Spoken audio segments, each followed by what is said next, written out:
The truth is, you can't actually see causes.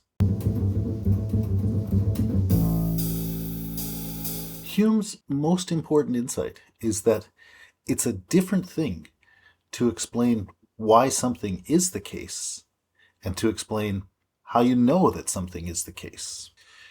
So why does that person exist? Well, they exist because they were born X number of years ago through the biological processes, right? How do you know that person exists? Well, because you see them. So the thing that explains why that is a fact in the world is not the same as the thing that explains how it is the case that you are aware of that.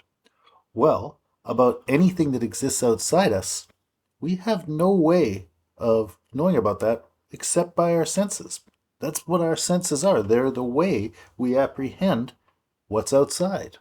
So, what we can know about what's outside is limited to what kinds of things our senses can apprehend.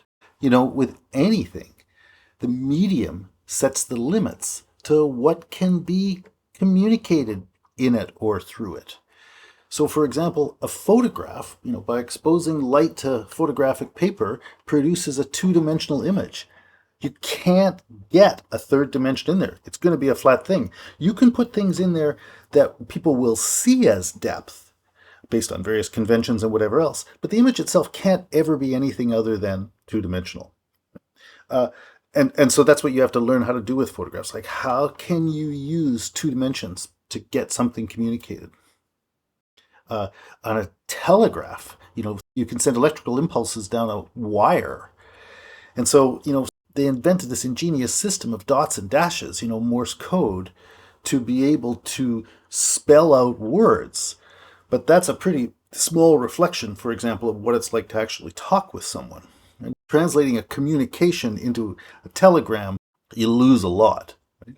So in any case, you have to think about what are the limits of this medium in terms of what can and can't be communicated in it.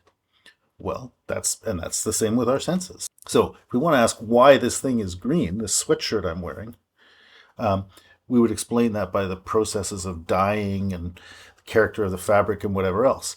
But if we want to explain how I know it's green or how you know it's green, well, that's because your senses are the kinds of things that can apprehend green, right? So again, it's different to explain how it can be the case and to explain how it is that you can know it to be the case. Well, now, the most important thing about our knowledge of the stuff outside us is the knowledge of causes.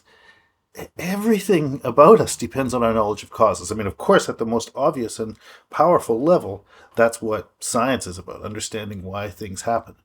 But, it comes up in your sense of every day. Why is that person there? How did I get this thing? What's going on with that car? Like, it's not just the scientist, it's every bit of our understanding of things relies on our grasping the causal relationships between them. But how do we know those causal relationships? Again, it's a different thing to explain that there is a causal relationship. This thing happening may explain why that thing happens.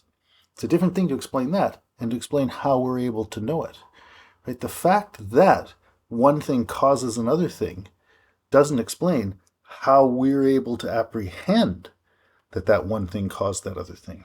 And in fact, causality is not one of those kinds of things that you can apprehend through your senses. The only things we have to apprehend what's outside us. Right?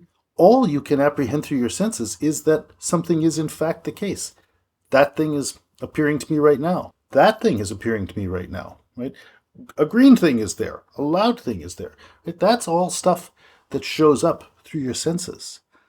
But causality is a matter of a kind of inner relationship between things. There's a green thing, there's another thing happening here, a loud thing, whatever it is. To say that there's a causal connection between them is to apprehend why they're necessarily connected. And necessary connection isn't one of those things that can come through your senses. So if you're watching a soccer game and you see someone running down, kick the soccer ball into the net, you think, oh, that soccer ball went flying across the field because that guy kicked it. And you'd say, he imparted a certain amount of force to it and so on, blah, blah, blah. What did you actually see? All you saw was the foot move up to a certain point, and then I guess stop, and then at that point of contact you saw the ball move off. But you didn't see the causality. You just saw this happened, and then this happened. Now, you might see that happen over and over again. You might see that those two things always come together. There's a constant conjunction between, foot comes up against soccer ball flies up. You'd be a wise person to think, oh, when I see that constant conjunction, I should take it to be the case that a causal relation is happening in the world, right? That may be wisdom, but it's not knowledge. It's not something you actually perceive. So Hume's point is, whenever we actually take ourselves to be encountering causality, what's actually happening in our experience is that we are imputing causality to situations on the basis of the experience of constant sensory conjunctions. But that's always an imputation. That's always a presumption.